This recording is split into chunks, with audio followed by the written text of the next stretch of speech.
আলো প্রতি সেকেন্ডে চলে 3 লক্ষ কিলোমিটার গতিতে। কত গতিতে? আলো প্রতি সেকেন্ডে কত কিলোমিটার গতিতে? 3 লক্ষ কিলোমিটার গতিতে চলে। আলো ছাড়া মানুষ দেখতে পায়? আলো ছাড়া মানুষের পক্ষে দেখা সম্ভব নয়। তাহলে মানুষ দেখে কিভাবে? আসলে আপনি আমার ছবি দেখছেন, আলোতে আমার ছবিটা কপি করে আপনার চোখের সামনে রিফ্লেক্ট করতেছে, তখন আপনি আমাকে দেখতেছেন। সূর্যের যখন আলো জ্বলে আমরা যা দেখি, প্রত্যেকটা ছবি আমাদের চোখের সামনে রিফ্লেক্ট হয়, তখন আমরা দেখি। এটা হলো পৃথিবীতে আলোর রহস্য। এখন পৃথিবীতে সূর্যের আলো পৌঁছতে সময় নেয় 8 মিনিট। কত মিনিট? 8 মিনিট। আল্লাহ সুবহানাহু ওয়া তাআলা কোথায় আছে সেটা আমরা একটু সামান্য জানবো। এই জমিন থেকে আরশ পর্যন্ত যাওয়ার চেষ্টা করব। তো এই জমিন থেকে আরশ পর্যন্ত যেতে আমাদের যে সৌরজগৎ, এই সৌরজগৎটা ঘুরপাক খায় সূর্যকে কেন্দ্র করে। সূর্যকে কেন্দ্র করে যে সৌরজগৎ, যে মিল্কওয়ে গ্যালাক্সি, এখানে লক্ষ কোটি গ্রহ নক্ষত্র আছে। তার মধ্যে যেগুলোর নাম আমরা জানি বৃহস্পতি, শুক্র, বুধ, নেপচুন ইত্যাদি বিভিন্ন গ্রহ নক্ষত্র আছে, যেগুলো পৃথিবীর সমান, পৃথিবীর চেয়ে বড়। আপনারা অনেকেই মনে করতে পারে এটাই মনে হয় পৃথিবীর শেষ সীমানা, কিন্তু আপনি আশ্চর্য হবেন যে এই গ্যালাক্সি থেকে, তথা আমাদের যে সৌরজগৎ, এই গ্যালাক্সি থেকে বের হয়ে যখন আমরা আরও উপরে যাব, তখন এরকম আরও লক্ষ কোটি গ্যালাক্সি আছে। যে লক্ষ কোটি গ্যালাক্সির মধ্যে এইরকম লক্ষ কোটি পৃথিবী আছে হাওয়াতে ঘুরছে। এরকম লক্ষ কোটি সূর্য আছে, বৃহস্পতি আছে, এরকম হাওয়াতে ঘুরছে। এবং কত লক্ষ কোটি গ্যালাক্সি আছে বিজ্ঞানীরা জানে না। বিজ্ঞানীদের দাবি যে তারা নির্ধারণ করতে পারেনি এই মহাশূন্যের সীমানা। এই মহাশূন্যে কত লক্ষ কোটি গ্রহ আছে, এই পৃথিবীর মতো কত লক্ষ কোটি গ্যালাক্সি আছে, এটা বিজ্ঞানীরা এখন পর্যন্ত নির্ধারণ করতে পারেনি। তার সর্বশেষ চেষ্টা হিসেবে বিজ্ঞানীরা জেমস ওয়েব টেলিস্কোপ নামে একটা টেলিস্কোপ, যেখানে শক্তিশালী ক্যামেরা দিয়ে পৃথিবী থেকে কয়েক লক্ষ কিলোমিটার উপরে পাঠিয়েছে। বিজ্ঞানীদের দাবি অনুযায়ী ওই ক্যামেরা নাকি 1300 কোটি বছর আগের ছবি নিয়ে এসেছে। কিভাবে 1300 কোটি বছর আগের ছবি তুলেছে? 1300 কোটি বছর আগের ছবি এইভাবে তুলেছে যে তার ওখান থেকে ওই ছবি পর্যন্ত পৌঁছতে আলোর গতিতে গেলে 1300 কোটি বছর লাগবে। আলোর গতিতে 1300 কোটি বছর লাগবে। অত দূরের ছবি ক্যামেরা দিয়ে তুলেছে, তথা ওই যন্ত্র অদ্দূর পর্যন্ত পৌঁছতে হলে 1300 কোটি বছর আলোর গতিতে চলতে হবে। তবুও তারা বলতে পারতেছে না যে এটাই পৃথিবীর শেষ সীমানা, বা এটাই আমরা গোটা পৃথিবীকে এক ক্যামেরায় ধারণ করেছি। গোটা মহাশূন্যকে এক ক্যামেরার কিন্তু লেন্সের মাত্রা থাকে। আপনি এখান থেকে যখন ছবি তুলবেন, এই কোণা আসবে, মাঝামাঝি আসবে, এই কোণা আসবে, পুরোটা আসবে না। আবার পুরোটা আসার জন্য আপনাকে ক্যামেরার কিছু ফাংশন অন করে পুরোটা ধরার চেষ্টা করতে হবে। তো পৃথিবীতে এখন পর্যন্ত বিজ্ঞানীদের পক্ষে সম্ভব হয়নি যে পুরো মহাশূন্য, তারা কোনো একটা ক্যামেরার মধ্যে পুরো মহাশূন্যকে নিয়ে আসবে, নিয়ে এসে বোঝার চেষ্টা করবে যেখানে কত লক্ষ কোটি গ্যালাক্সি আছে এবং কত লক্ষ কোটি গ্রহ নক্ষত্র আছে। সেটা তাদের পক্ষে জানা সম্ভব হয়নি 1300 কোটি বছর দূরের ছবি তোলার পরেও। এবার আমরা একটু সংক্ষেপে শেষ করি। সেটা হচ্ছে এগুলো সবই নিচের আসমানের ঘটনা। নিচের আসমানের এরিয়া জানা বিজ্ঞানীদের পক্ষে সম্ভব হয়নি, অথচ তারাই বলছে নিচের আসমানে পৃথিবীর মতো এরকম লক্ষ কোটি পৃথিবী আছে। কত আছে তারাও জানে না। তাহলে আল্লাহ সুবহানাহু ওয়া তাআলা, আব্দুল্লাহ বিন মাসউদ এবং ইবনে আব্বাসের হাদিস হচ্ছে, প্রথম আসমান থেকে দ্বিতীয় আসমান, দ্বিতীয় আসমান থেকে তৃতীয়, তৃতীয় থেকে চতুর্থ, চতুর্থ থেকে পঞ্চম, পঞ্চম থেকে ষষ্ঠ, ষষ্ঠ থেকে সপ্তম পর্যন্ত এই যে যাত্রা, এই যাত্রা এক আসমান থেকে আর এক আসমানে গেলে কত বছর সময় লাগবে? 500 বছরের পথ। আর এক আসমান থেকে আর এক আসমানে যখন যাবেন, এটা আরও বড়। যত উপরে যাবেন তত বড়, যত উপরে যাবেন তত বড়, যত উপরে যাবেন তত বড়। সপ্তম আসমানের উপরে গিয়ে আয়াতুল কুরসিতে আল্লাহ বলছেন ওয়াসিআ কুরসিয়ুহুস সামাওয়াতি ওয়াল আরজ। আল্লাহ সুবহানাহু ওয়া তাআলার কুরসি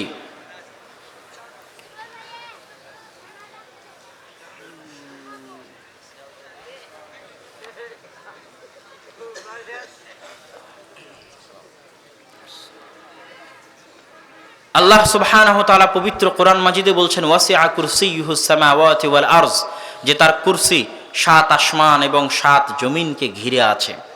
কিভাবে 7 আসমান এবং 7 জমিনকে ঘিরে আছে সে বিষয়ে আবু যার আল গিফারি রাদিয়াল্লাহু তাআলা আনহু থেকে বর্ণিত, তিনি বলেন রাসূল সাল্লাল্লাহু আলাইহি ওয়াসাল্লামকে জিজ্ঞেস করা হলো, আমি জিজ্ঞেস করলাম যে আইয়ুমা আ'যাম, সবচেয়ে মহান আয়াত কোনটি, যেটা আপনার ওপর অবতীর্ণ হয়েছে? রাসূল সাল্লাল্লাহু আলাইহি ওয়াসাল্লাম বলেন আয়াতুল কুরসি। তিনি আবার পাল্টা জিজ্ঞেস করলেন, তুমি কি জানো কুরসি কি?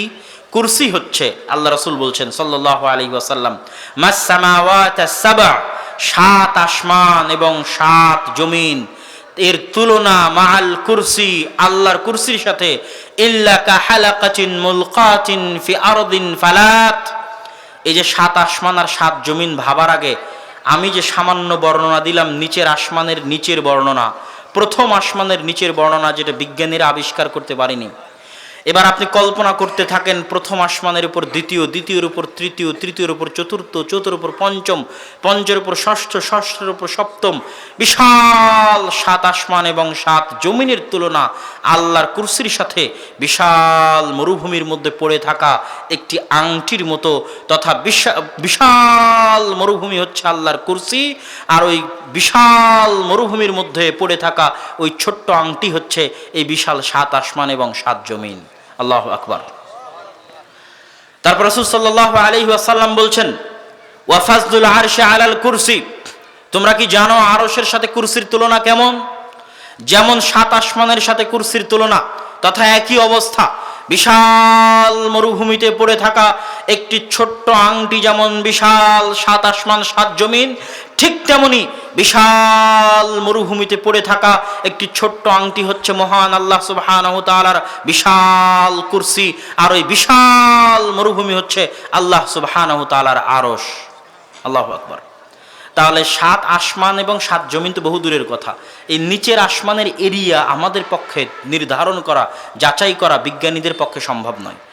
সেটাও আলোর গতিতে 1300 কোটি বছর পর্যন্ত চললেও কত দূর পর্যন্ত যাওয়া যায় তত দূর পর্যন্তের ছবি ধারণ করার পরেও তাদের পক্ষে অসম্ভব, তারা এটা নির্ধারণ করবে যে এর সীমানা কত দূর।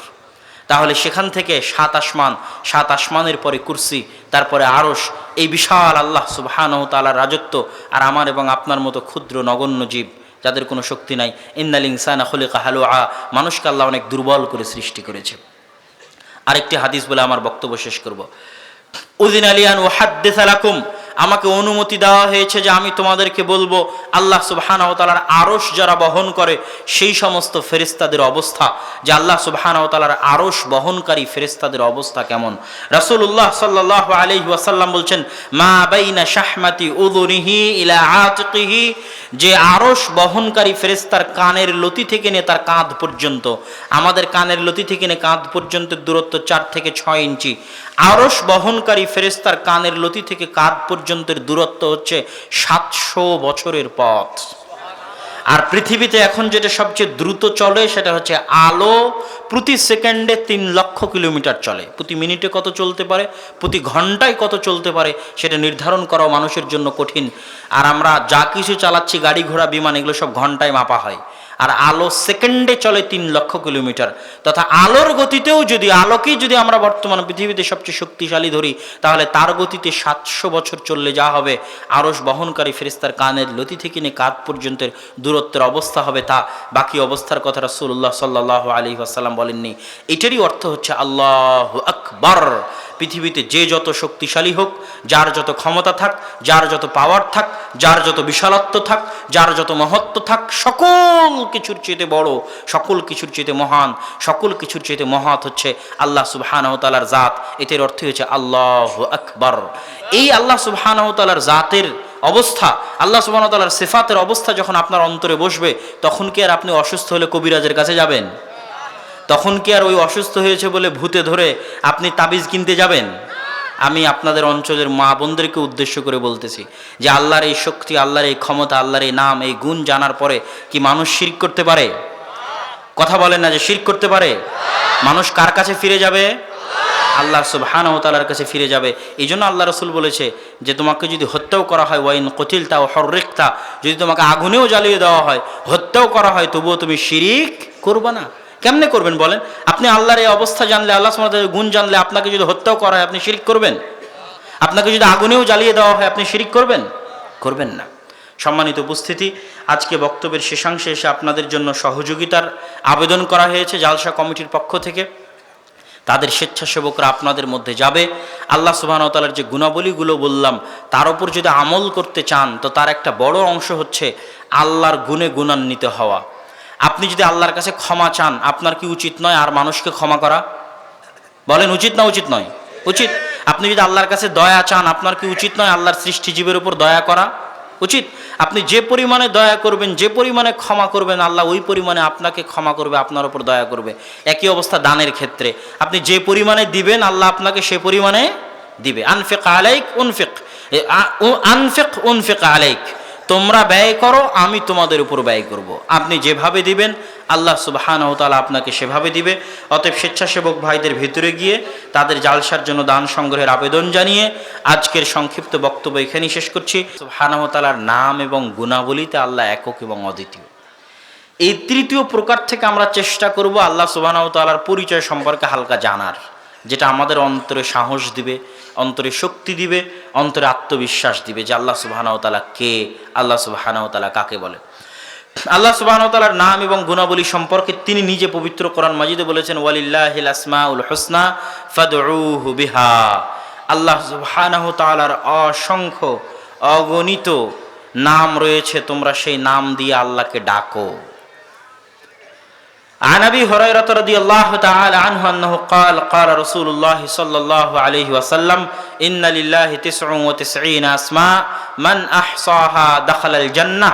আল্লাহ সুবহানাহু তাআলার 99টি নাম রয়েছে, যে এই 99টি নাম আয়ত্ত করে নিবে সে জান্নাতে চলে যাবে।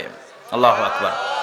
আল্লাহ সুবহানাহু তাআলার 99টি নাম আছে এই কথা নয়, অসংখ্য অগণিত নাম আছে। তার মধ্যে 99টা নাম কোরআন এবং হাদিসের মাধ্যমে আমরা জানতে পেরেছি, শিখতে পেরেছি। আল্লাহ কোরআনে আমাদের শিখিয়েছেন, তার রাসূল হাদিসে আমাদের শিখিয়েছেন। সেটা কয়টা নাম? কিন্তু আল্লাহর প্রকৃত নামের সংখ্যা অগণিত এবং অসংখ্য। এবার আল্লাহ সুবহানাহু ওয়া তাআলার একটি নাম আস-সামাদ। আস-সামাদ আল্লাহ সুবহানাহু ওয়া তাআলার নাম, সবচেয়ে শক্তিশালী, সবচেয়ে প্রভাবশালী, সবচেয়ে প্রতাপশালী, সবচেয়ে পাওয়ারফুল নাম হচ্ছে সামাদ। সবচেয়ে পাওয়ারফুল নাম কি? সামাদ। এটার নাম হচ্ছে আল ইসমুল আজম। মা এবং বোনেরাও জানে, আপনারাও জানেন যে ইসমে আজম দিয়ে দোয়া করলে দোয়া ফেরত দেওয়া হয় না। ইসমে আজমটা কি? ইসমে আজম মানে সবচেয়ে মহান নাম। সেই মহান নামটা কি বলেন তো? আস-সামাদ। একটু জোরে বলেন, কোন নামটা সবচেয়ে মহান? আস-সামাদ। এই নামের ওসিলা দিয়ে কোনো দোয়া করলে সেই দোয়া ফেরত দেওয়া হয় না। যেই দোয়া আল্লাহ রাসূল শিখিয়ে দিয়েছেন, আল্লাহুম্মা ইন্নী আসআলুকা বিআন্নী আশহাদু আন্নাকা আনতাল্লাহ লা ইলাহা ইল্লা আনতাল আহাদুস সামাদ। এই যে সামাদ, এই শব্দটা ব্যবহার হয়েছে দোয়ার মধ্যে। এটা আল্লাহর সবচেয়ে প্রভাবশালী, সবচেয়ে প্রতাপশালী, সবচেয়ে শক্তিশালী, সবচেয়ে পাওয়ারফুল নাম, সবচেয়ে ভয়ঙ্কর নাম। এই জন্য এই নামের উচ্চারণও এত ভয়ঙ্কর। আস-সামাদ। অন্য নামের উচ্চারণ এত, আরবি ভাষার উচ্চারণ রীতি অনুযায়ী এত ভয়ঙ্কর এবং এত শক্তিশালী নয়। রাহিম অনেক মিষ্টি নাম, কিন্তু আস-সামাদ অনেক ভয়ঙ্কর নাম। তৃতীয়ত, এই আস-সামাদ এই নামটা পবিত্র কোরআনে শুধুমাত্র একটি জায়গায় ব্যবহার হয়েছে। কয়টি জায়গায়? কোন সূরাতে বলেন? কোন সূরা? সূরা ইখলাস। কুল হুয়াল্লাহু আহাদ আল্লাহুস সামাদ লাম ইয়ালিদ ওয়া লাম ইউলাদ ওয়া লাম ইয়াকুল লাহু কুফুয়ান আহাদ। অথচ আল্লাহর আজিজুন হাকিমুন আলিমুন গফুরুন এই নামগুলো অসংখ্য অগণিত জায়গায় ব্যবহার হয়েছে, কিন্তু আস-সামাদ এই নামটা শুধু কয় জায়গায় ব্যবহার হয়েছে? এক জায়গায়। এই নামের ওসিলায়, এই নামের ফজিলতে সূরা ইখলাসের ফজিলত হচ্ছে, মান ক্বারা সূরাতুল ইখলাস ফাকাদ ক্বারা সুলুসাল কোরআন। কেউ যদি সূরা ইখলাস 3 বার পাঠ করে সে পুরো কোরআন একবার পাঠ করার সমান নেকি পাবে। এটা এই নামেরই ফজিলত আস-সামাদ। কেননা এই নামেরই ব্যাখ্যা দেওয়া হয়েছে বাকি অংশে। লাম ইয়ালিদ ওয়া লাম ইউলাদ ওয়া লাম ইয়াকুল লাহু কুফুয়ান আহাদ, এই পুরোটাই আস-সামাদ নামের ব্যাখ্যা। কুল হুয়াল্লাহু আহাদ, বলো আল্লাহ এক, আল্লাহুস সামাদ, আল্লাহ হচ্ছেন সামাদ। এইভাবে আল্লাহর সংখ্যা যে আল্লাহুস সামাদ, এইভাবে বলা যে আল্লাহ রহমান, আল্লাহ রহিম। কোন নামকে সরাসরি আল্লাহর সঙ্গের সাথে মিলিয়ে দেওয়া যে আল্লাহুস সামাদ, আল্লাহ হচ্ছেন সামাদ। আল্লাহ মানেই আস-সামাদ। জানো আস-সামাদ কি? লাম ইয়ালিদ ওয়া লাম ইউলাদ ওয়া লাম ইয়াকুল লাহু কুফুয়ান আহাদ। বাকিটা সামাদ নামের ব্যাখ্যা। তাহলে পুরো সূরাটাই কি নামের উপর হলো? পুরো সূরাটাই হলো আস-সামাদ এই নামের উপর। সামাদিয়্যা, আল্লাহ সুবহানাহু ওয়া তাআলার সামাদিয়্যাত। তাহলে সামাদ হচ্ছে আল্লাহর যত নাম আছে সব নামের মধ্যে সবচেয়ে ভয়ঙ্কর, সবচেয়ে প্রভাবশালী, সবচেয়ে প্রতাপশালী, সবচেয়ে পাওয়ারফুল, সবচেয়ে দামি, সবচেয়ে মূল্যবান নাম হচ্ছে আস-সামাদ। আস-সামাদ কাকে বলে? আস-সামাদ হচ্ছে তিনি যিনি অমুখাপেক্ষী, এবং আস-সামাদ হচ্ছে তিনি যিনি ব্যতীত আর পৃথিবীতে যা আছে সবই তার মুখাপেক্ষী। এই নাম যদি ভালোভাবে বুঝে যান, ওই যে বক্তব্য দিয়ে আলোচনা শুরু করেছিলাম সেটা ক্লিয়ার হয়ে যাবে যে আস-সামাদ কাকে বলে। আস-সামাদের সারমর্ম যদি বলি, ইবলিস পৃথিবীতে সবচেয়ে শক্তিশালী শয়তান, নাকি? পৃথিবীতে সবচেয়ে শক্তিশালী শয়তান হচ্ছে কে? ইবলিস। এই ইবলিসকে মাথা নত করতে হবে আল্লাহর আস-সামাদ এই নামের সামনে। এই নামের পাওয়ার এত, মানে ইবলিসের ফিরে যাওয়ার কোনো রাস্তা নাই। দিন শেষে কার কাছে ফিরে যেতে হবে? কার কাছে ফিরে যেতে হবে? আল্লাহর কাছে ফিরে যেতে হবে। ইবলিসের যত শক্তি, যত সামর্থ্য, যত পাওয়ার, যত সেনাবাহিনী থাকুক না কেন, সবাই আস-সামাদ এই নামের সামনে শেষ, জিরো। কোনো পাওয়ার নাই, কোনো শক্তি নাই, কোনো ক্ষমতা নাই, কেননা তিনি হচ্ছেন আস-সামাদ। তিনি অমুখাপেক্ষী, আর তিনি ব্যতীত আর যারা আছে সব মুখাপেক্ষী। ইবলিসও আল্লাহর মুখাপেক্ষী। ইবলিসও কার মুখাপেক্ষী? আল্লাহর মুখাপেক্ষী। তো জিন শয়তানের মধ্যে যেমন ইবলিস বিশাল পাওয়ারফুল, মানুষের মধ্যে সবচেয়ে পাওয়ারফুল ছিল ফেরাউন। 1700 বছর রাজত্ব করেছিল। 1700 বছর কতদিন কল্পনা করা যায়? 1400 বছর হচ্ছে রাসূল সাল্লাল্লাহু আলাইহি ওয়াসাল্লামের চলে যাওয়া, কতদিন হচ্ছে চলে যাওয়া, তাহলে 1700 বছর কতদিন? সবচেয়ে পাওয়ারফুল। তো ওই ফেরাউন কোন নামের সামনে নত? আস-সামাদ। কেননা ফেরাউনের যাওয়ার কোনো রাস্তা নাই, কার কাছে ফিরে যেতে হবে? আল্লাহর কাছে ফিরে যেতে হবে। আজীবন অনেক দাপট দেখিয়েছে, অনেক অহংকার করে চলেছে। যখন 16 আনা অসহায়ত্বের সাথে পানিতে ডুবতেছে, তখন বলছে আমানতু বিরব্বি মূসা ওয়া হারুন। আসলে আল্লাহ সুবহানাহু ওয়া তাআলা তো আস-সামাদ। যতই দাপট দেখাই, যতই অহংকার করি, দিন শেষে কার কাছে ফিরে যেতে হবে? আল্লাহর কাছে ফিরে যেতে হবে। এটাই আল্লাহর পাওয়ার। আমি যতই অহংকার করি, যতই দাপট দেখাই, আমার যেখানেই থাকি না কেন, যে রাজত্বই চালাই না কেন, সব রাজত্বের দিন শেষে মালিককে। ধরেন বাংলাদেশ, এটার আমাকে রাজত্ব দেওয়া হয়েছে। আমি 5 বছর, 10 বছর, 15 বছর, 20 বছর, 30 বছর, 40 বছর, 50 বছর, তারপরে কি মারা যাব না? মারা যাব। তারপরে এটার আরেকজন রাজত্ব নেবে, সে কি মারা যাবে না? মারা যাবে। তাহলে আমার পকেটে আজকে যে টাকা আছে, এই টাকা কি মরা পর্যন্ত আমার কাছে থাকবে? থাকবে না। আমার হাত থেকে আরেকজনের হাতে। ঠিক এই দেশের রাজত্ব একজনের হাত থেকে আরেকজনের হাতে, পৃথিবীর রাজত্ব একজনের হাত থেকে আরেকজনের হাতে। তাহলে সবাই ক্ষণস্থায়ী রাজত্বের মালিক, ক্ষণস্থায়ী টাকার মালিক, ক্ষণস্থায়ী জমির মালিক। আর স্থায়ী মালিককে?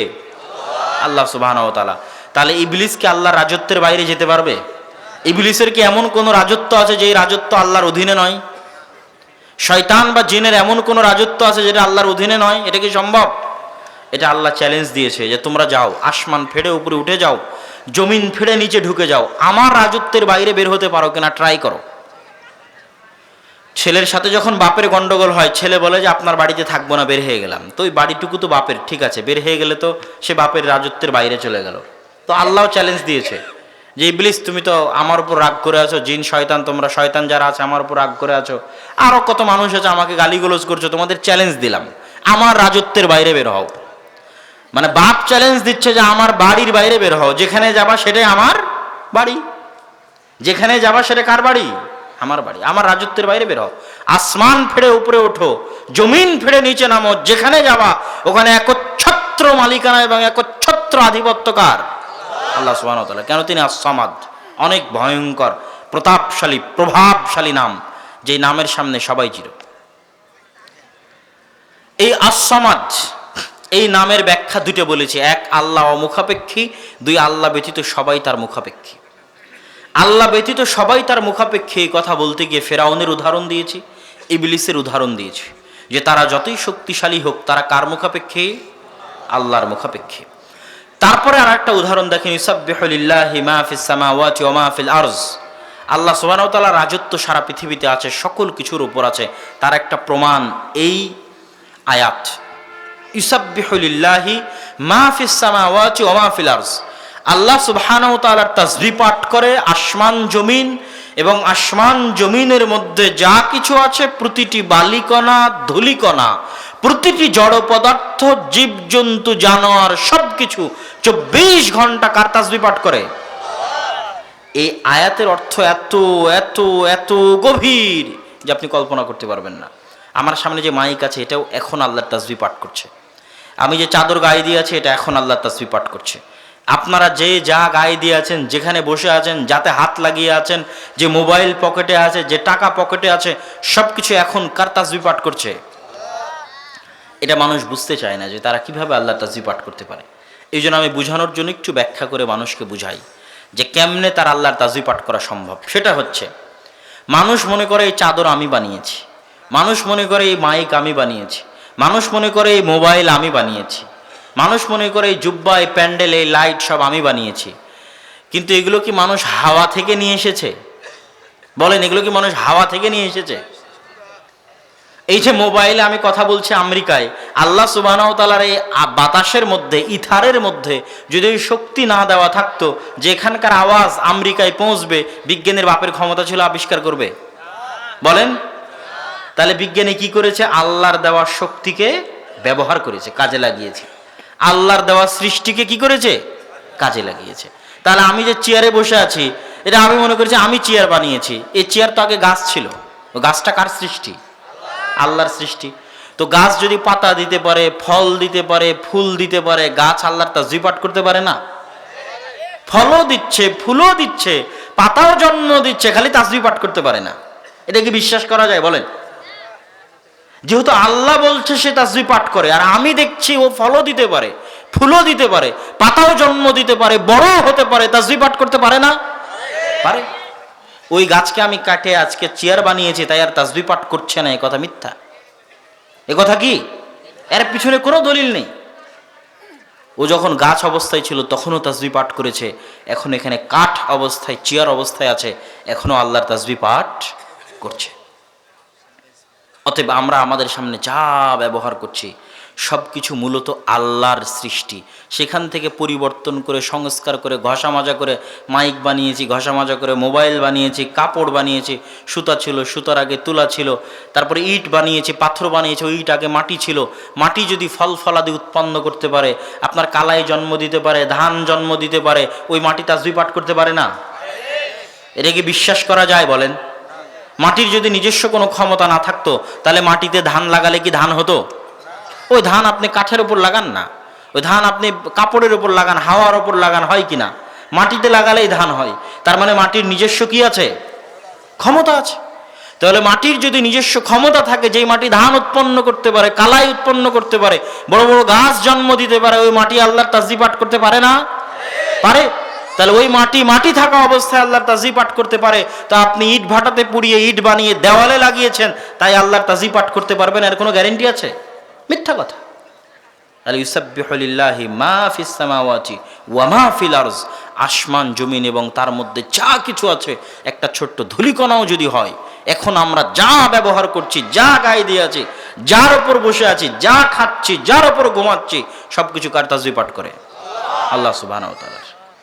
এই বিশ্বাস যদি একবার আপনার অন্তরে ঢুকে, তাহলে আপনি কোনো সময় কোনো জায়গায় যে সব কিছু আল্লাহর একচ্ছত্র আধিপত্য, কোনো জায়গায় কি আপনি চিন্তিত হতে পারেন, দুশ্চিন্তাগ্রস্ত হতে পারেন, হতাশ হতে পারেন, মানুষকে দেখে ভয় পেতে পারেন, জিন শয়তানকে দেখে ভয় পেতে পারেন, অ্যাক্সিডেন্টের ভয় করতে পারেন, কোনো কিছুই তখন আপনার কাছে ভয় থাকবে না।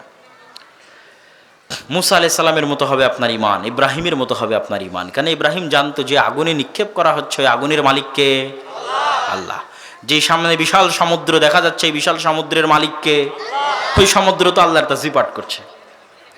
আল্লাহ যদি আমাকে বাঁচাতে চায় বাঁচাবে, বাঁচাতে না চাইলে মারা যাব। এটাই সিম্পল, পৃথিবীর সবচেয়ে সিম্পল রুলস হচ্ছে এটা। অতএব নিজের সব কিছু আল্লাহর উপর ন্যস্ত করে দেওয়া। সম্মানিত উপস্থিতি, আল্লাহ সুবহানাহু ওয়া তাআলার সামাদ নামের ব্যাখ্যা বলতে গিয়ে দ্বিতীয় আরেকটা পয়েন্ট ছিল আল্লাহ অমুখাপেক্ষী।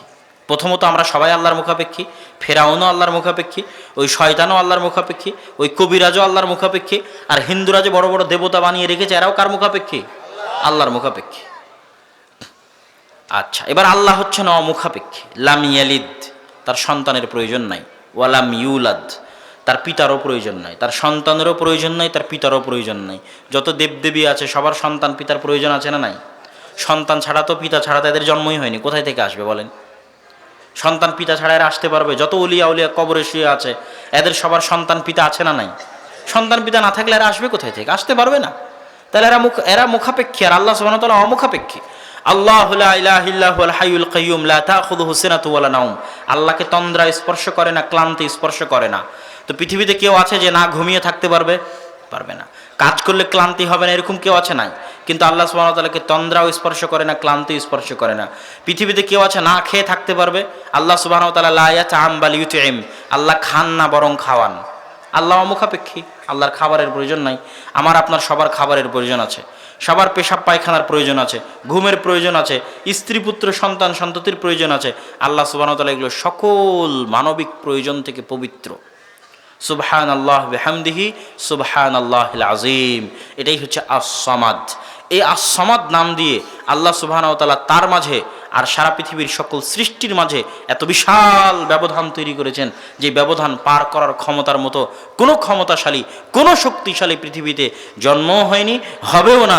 যে আস-সামাদ নাম দিয়ে আল্লাহ সুবহানাহু ওয়া তাআলা যে আড় তৈরি করে দিয়েছেন, এই আড় অতিক্রম করতে পারে সেটা হচ্ছে আল্লাহ অমুখাপেক্ষী। আল্লাহ ব্যতীত যে আসবে, যত বড় শক্তিশালী হবে, যত বড় পাওয়ারফুল হবে, যত বড় প্রভাবশালী হবে, প্রতাপশালী হবে, দিন শেষে রেজাল্ট হচ্ছে ও আল্লাহর মুখাপেক্ষী। আল্লাহর কাছেই ফিরে যেতে হবে, আল্লাহর রাজত্বের বাইরে বের হতে পারবে না। যেখানে যাবে সেখানে আল্লাহর রাজত্ব, যেখানে যাবে সেখানে আল্লাহর প্রভাব, যেখানে যাবে সেখানে আল্লাহর প্রতাপ। সবকিছু আল্লাহর অধীন, সবকিছু আল্লাহর তাসবিহ পাঠ করে। অতএব সে আল্লাহর মুখাপেক্ষী, আল্লাহর বাইরে বের হওয়ার তার রাস্তা নাই। ফেরাউন পারেনি, ইবলিস পারেনি, কেউ পারবে না। এটাই হচ্ছে আস-সামাদ। আল্লাহর কাছে ফিরে যেতে হবে। এখন কি স্বেচ্ছায় যাবেন না বাধ্য হয়ে যাবেন? ফেরাউনের মতো বাধ্য হয়ে যাবেন, ইবলিসের মতো বাধ্য হয়ে যাবেন, না স্বেচ্ছায় যাবেন? করোনা ভাইরাসে আক্রান্ত হয়ে আইসিইউতে ঢোকার পরে বুঝবেন আল্লাহ আস-সামাদ, আর আমার কিছুই নাই, যতই টাকার মালিক হই আর যতই ক্ষমতা থাকি, তারপরে আল্লাহর কাছে ফিরবেন? না স্বাভাবিক অবস্থায় আল্লাহর কাছে ফিরবেন? সেটা পরীক্ষা। অতএব আমাদের উচিত যে আমরা ইচ্ছায়, স্বেচ্ছায়, স্বাভাবিক অবস্থায় আস-সামাদের নিকটে ফিরে যাব। আল্লাহ সুবহানাহু ওয়া তাআলা আমাদের সেই তৌফিক দান করুক, আল্লাহুম্মা আমিন। আল্লাহ সুবহানাহু ওয়া তাআলার দ্বিতীয় গুণ হচ্ছে আল লতিফ। আব্দুল লতিফ এই নাম আমাদের বহুজনের আছে। লতিফ মানে হচ্ছে সূক্ষ্মদর্শী। আল্লাহ সুবহানাহু ওয়া তাআলা কি সূক্ষ্মদর্শী? আল্লাহ সুবহানাহু ওয়া তাআলা সূক্ষ্মদর্শী এর অর্থ হচ্ছে, একটা ছোট্ট উদাহরণ দিলে আপনার কাছে ক্লিয়ার হবে। আপনার বাপ মায়ের জন্য আপনার অন্তরে যে ভালোবাসা, আপনি আপনার বউয়ের অন্তরে, আপনার স্ত্রীর অন্তরে হুবহু ওই রকম ভালোবাসা তৈরি করতে পারবেন? উত্তর দেন না যে পারবেন? পারবেন না। কেন? আপনার স্ত্রীর অন্তরে আল্লাহ এই শক্তি দেয়নি যে আপনার অন্তরে কি চলছে সেটা হুবহু অনুভব করতে পারবে, হুবহু ফিল করতে পারবে, হুবহু আন্ডারস্ট্যান্ড করতে পারবে আপনার মতো করে। একদম এই শক্তি দেয়নি আল্লাহ। আপনি যখন কোনো একটা বিপদে পড়ে টেনশনে কপাল ঘেমে যাচ্ছে, তখন আপনার যেই পরিমাণ টেনশন, হুবহু ওই পরিমাণ টেনশন আপনার মতো করে আর একজন অনুভব করতে পারবে, এরকম কি পৃথিবীতে সম্ভব? সম্ভব নয়। আপনি যখন খুব দুঃখ, খুব কষ্টে কাঁদছেন, আপনার চোখ দিয়ে পানি পড়ছে, তখন আপনার অন্তরের যে অনুভূতি আপনার দুঃখ কষ্টের, এটা হুবহু আপনার মতো করে আর একজন অনুভব করবে। এটা কি সম্ভব? সম্ভব নয়। তাহলে দিন শেষে আসলে আমরা পৃথিবীতে সবাই একা। বুঝেননি? সবাই একা। যখন আপনি কষ্টে আছেন তখনও একা। কেন? আপনার কষ্ট হুবহু আপনার মতো কেউ বুঝতে পারে না। যখন টেনশনে আছেন তখনও একা। কেন? আপনার টেনশন কেউ আপনার মতো হুবহু বুঝতে পারে না। যখন কারোর সাথে আনন্দ শেয়ার করতেছেন, ভালোবাসা শেয়ার করতেছেন, তখনও একা। কেন? আপনার অন্তরের যে ফিলিংস, তাকে ভালোবাসার জন্য, তার সাথে আনন্দ শেয়ার করার জন্য সে আন্ডারস্ট্যান্ডিং, সেই ফিলিংস আর একজনের বিপরীত পক্ষের নাই। কেন? এটা আল্লাহর পক্ষ থেকে দেওয়া নাই, হবে না, সম্ভব নয়, অসম্ভব, মানুষে পারে না। তাহলে আমরা সবাই দিন শেষে একক। এই জন্যই কিন্তু ভাইয়ে ভাইয়ে সমস্যা, স্বামী স্ত্রীতে গণ্ডগোল। কেন? কেউ কাউকে ঠিক মতো বুঝতে পারে না, কার অন্তরে কি চলছে হুবহু ফিল করতে পারে না। এই জন্য এত দল, ভাইয়ে ভাইয়ে এত গণ্ডগোল, স্বামী স্ত্রীতে এত তালাক। সমস্যা কি? সে আমাকে আন্ডারস্ট্যান্ড করে না, আমি তাকে বুঝতে পারি না, সে আমাকে বোঝার চেষ্টা করে না। তুমি একটু আমাকে বোঝার চেষ্টা করো না, একটু বোঝার চেষ্টা করো। আমার বাপ মা আমাকে ছোটোবেলা থেকে কত মানুষ করেছে, তা কত ভালোবাসা দিয়ে মানুষ করেছে, তাকে ছেড়ে আমি যেতে পারবো না, একটু বোঝার চেষ্টা করো। এই যে বুঝার চেষ্টা করো। আপনার অন্তরে যে ফিলিংস আছে, এটা বুঝার মতো ক্ষমতা পৃথিবীতে আর কারণেই। এই জন্য আপনি একক, একা, অসহায়। কিন্তু লতিফুম বিযাতিস সুদূর, একমাত্র তিনি যিনি হুবহু আপনার মতো করে, যখন টেনশনে আপনার কপাল ঘামছে তখন যেই পরিমাণ টেনশন আপনার, হুবহু ওই পরিমাণ টেনশন যিনি আপনার মতো করে ফিল করতে পারেন। যখন আপনার চোখ দিয়ে পানি পড়ছে তখন যেই পরিমাণ কষ্ট আপনার, হুবহু আপনার মতো কষ্ট আপনার মতো করে যিনি অনুভব করতে পারেন, তিনি কে? আল্লাহ। এটাই আল্লাহর নাম লতিফ। এটাই আল্লাহর নাম কি? লতিফ। যে তিনি সূক্ষ্মভাবে মানুষের অন্তর পড়তে পারে। লতিফুম বিযাতিস সুদূর, যেহেতু মানুষ আল্লাহর সৃষ্টি।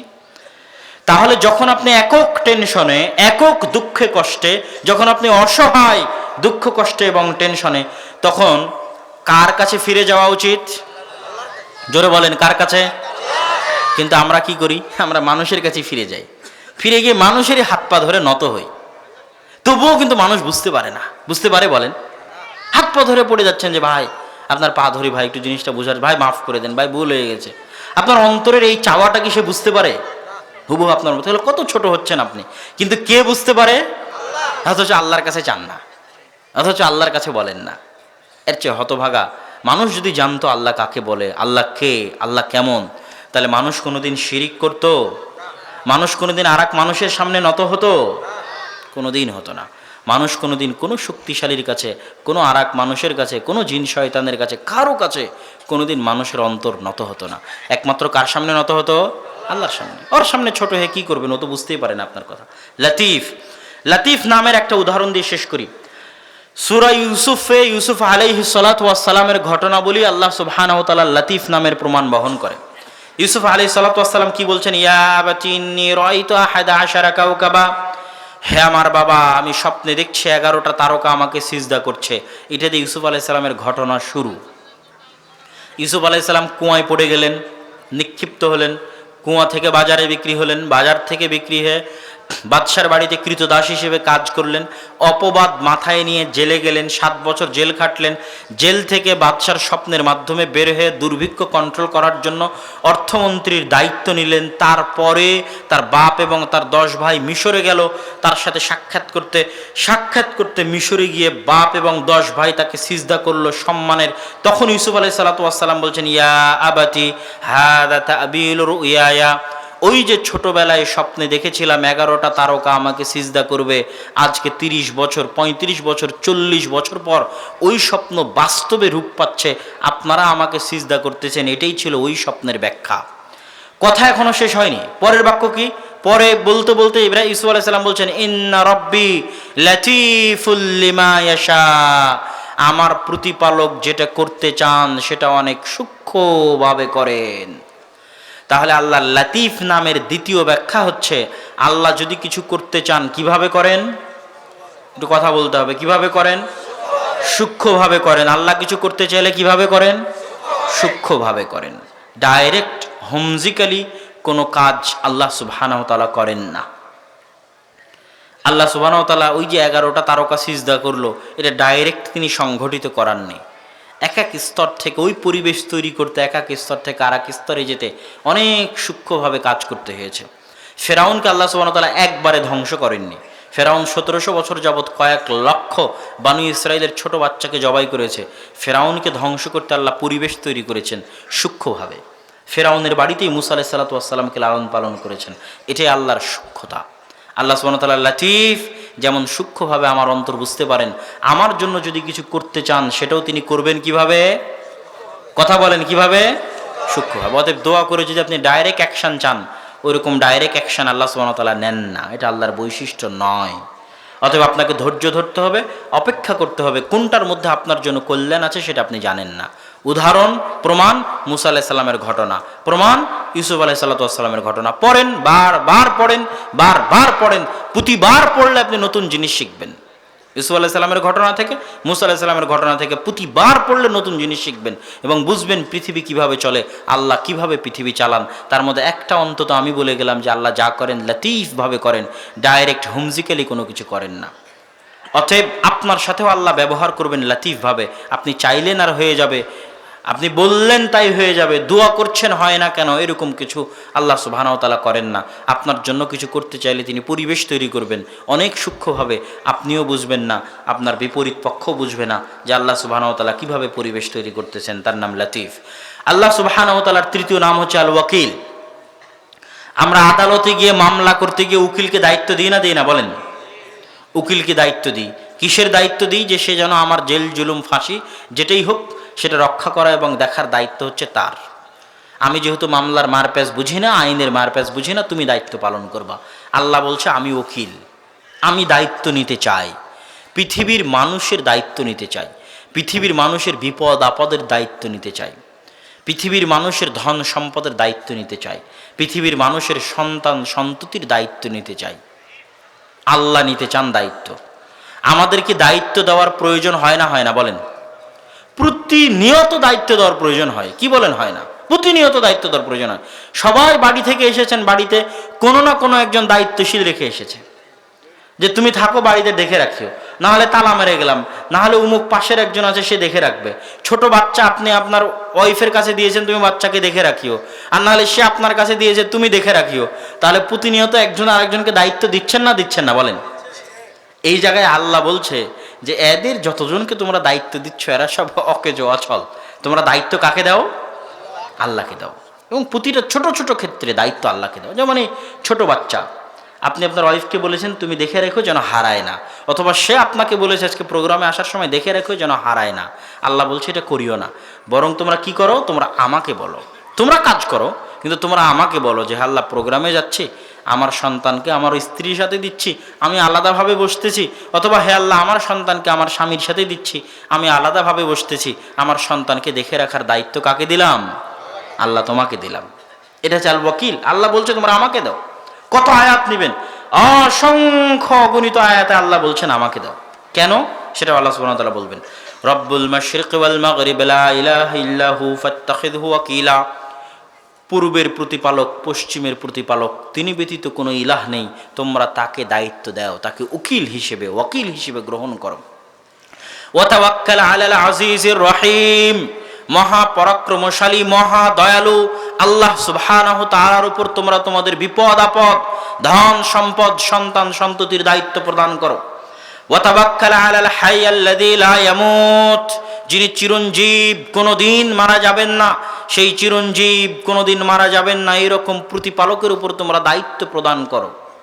অ্যাক্সিডেন্ট হয়েছে, আপনি মারা যাচ্ছেন, ক্যান্সার হয়েছে, অসময়ে মারা যাচ্ছেন, অথবা স্বাভাবিক অবস্থাতেও মারা যাচ্ছেন, তখন বলছেন নিজের ভাইকে যে আমার ছেলে মেয়েকে দেখে রাখিও, স্ত্রীকে বলছেন আমার ছেলে মেয়েকে দেখে রাখিও। আল্লাহ বলছে ওয়া তাওয়াক্কাল আলাল হাই আল্লাযী লা ইয়ামুত। তুমি যতজনকে দায়িত্ব দিচ্ছ এরা সব এখনই মরে যেতে পারে, তোমার মরার আগেও মরে যেতে পারে।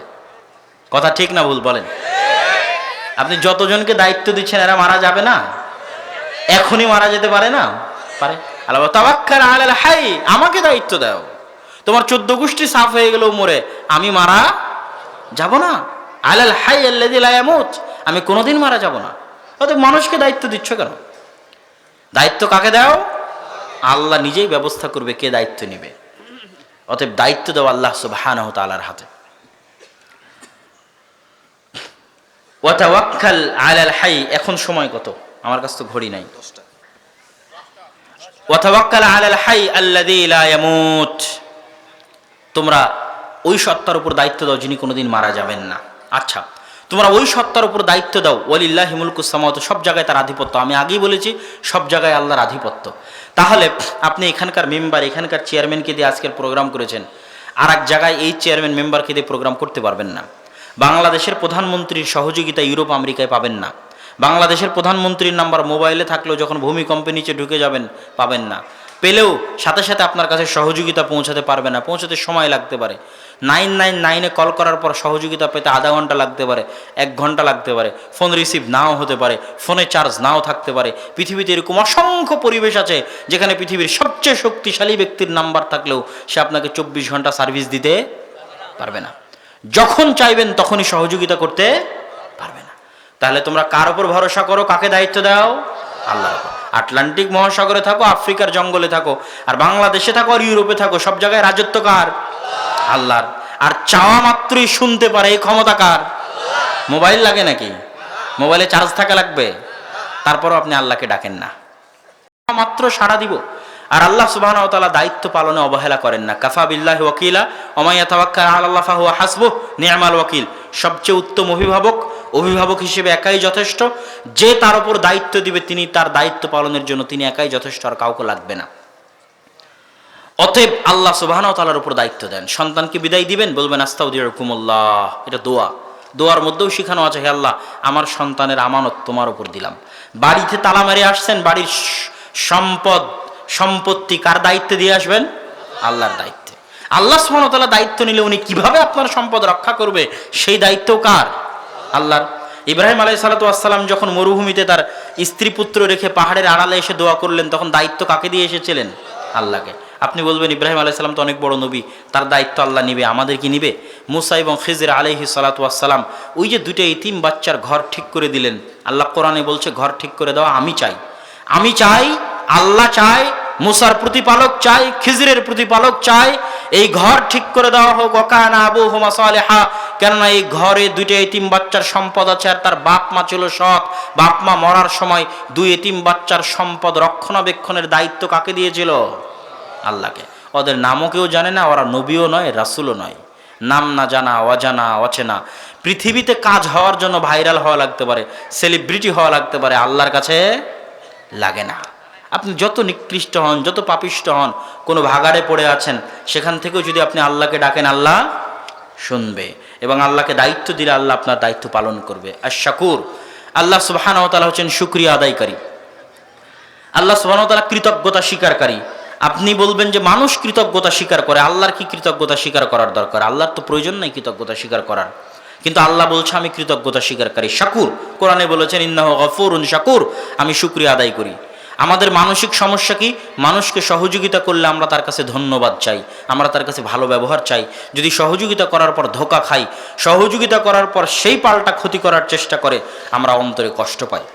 এরকম ঘটে না বলেন? ঘটে, অসংখ্য ঘটে। কিন্তু আল্লাহ সুবহানাহু ওয়া তাআলা বলছেন তোমরা সহযোগিতা করবে, ও কৃতজ্ঞতা স্বীকার করবে কি করবে না সেটা আমি জানি না, আমি কৃতজ্ঞতা স্বীকার করব, আমি শাকুর। আমি একটা মানুষকে 5 টাকা দিয়ে সহযোগিতা করব, কৃতজ্ঞতা কে স্বীকার করবে? আমি একটা ভ্যানওয়ালাকে আটকে গেছে ঠেলে দিব, কৃতজ্ঞতা কে স্বীকার করবে? আল্লাহ। একটা মানুষ বিপদে পড়েছে, রাস্তা চিনতে পারছে না, আমি পায়ে হেঁটে গিয়ে চিনিয়ে দিব, কৃতজ্ঞতা কে স্বীকার করবে? আল্লাহ। ওই মানুষ থ্যাংক ইউ বললেও কি, ধন্যবাদ বললেও কি, না বললেও কি, তাতে যায় আসে না, কৃতজ্ঞতা কে স্বীকার করবে? আল্লাহ। আর ওই মানুষ যদি কৃতজ্ঞতা স্বীকার করে, আর কৃতজ্ঞতা স্বীকারের সামর্থ্য কতখানি বলেন? কতখানি সামর্থ্য? আজ এখানে আসছি, আপনি আমার কৃতজ্ঞতা স্বীকার করবেন, কতখানি আপনার সামর্থ্য আছে বলেন? ধন্যবাদ বলবেন, থ্যাংক ইউ বলবেন, টাকা দিবেন, আর কি করতে পারবেন? একটা বিপদগ্রস্ত মানুষকে আপনি সহযোগিতা করেছেন, ও থ্যাংক ইউ বলবে, শেষ। এর বেশি আর কি করতে পারে? কিন্তু আল্লাহ যদি শুকরিয়া আদায় করে, আল্লাহর শুকরিয়া আদায়ের কোনো লিমিটেশন আছে? কোনো লিমিটেশন নাই।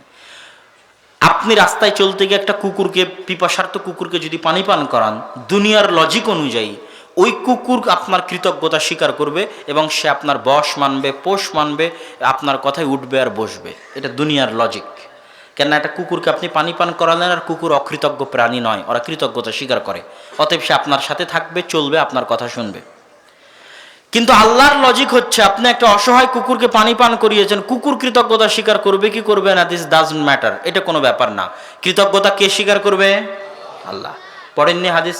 পতিতালয়ের মহিলা একটা অসহায় কুকুরকে পানি পান করালো, দুনিয়ার লজিকে কৃতজ্ঞতা কুকুর স্বীকার করবে, আল্লাহর লজিকে অসহায় কুকুরকে পতিতালয়ের মহিলা পানি পান করিয়েছে, কৃতজ্ঞতা আল্লাহ স্বীকার করবেন।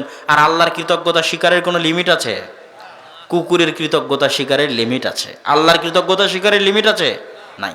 আল্লাহ সুবহানাহু ওয়া তাআলা সামান্য একটা সৎ আমলের কৃতজ্ঞতা স্বরূপ জান্নাত দিয়ে দিয়েছেন। আল্লাহু আকবার। তাহলে আপনি মানুষকে সহযোগিতা করবেন, কার কাছে কৃতজ্ঞতা চাইবেন? আল্লাহর কাছে না মানুষের কাছে? মানুষের কাছে নয়, আল্লাহ সুবহানাহু ওয়া তাআলার কাছে। বক্তব্যের শেষের দিকে চলে এসেছি, 10টা 10 পর্যন্ত সময়। আল্লাহ সুবহানাহু ওয়া তাআলা কোথায়? আল্লাহ সুবহানাহু ওয়া তাআলার অস্তিত্বের বিশালত্ব, আল্লাহ সুবহানাহু ওয়া তাআলার অস্তিত্বের বড়ত্ব, আল্লাহ সুবহানাহু ওয়া তাআলার অস্তিত্বের মহত্ব জানার আরেকটা উপায় হচ্ছে আল্লাহ সুবহানাহু ওয়া তাআলার এই সৃষ্টি রহস্য সম্পর্কে সামান্য কল্পনা করলে, আল্লাহ সুবহানাহু ওয়া তাআলা কোথায় আছেন এটা সম্পর্কে কল্পনা করলে আপনি হয়রান হয়ে যাবেন এবং আপনার অন্তর বলে উঠবে সুবহানাকা মা খালাকতা হাযা বাতিলা।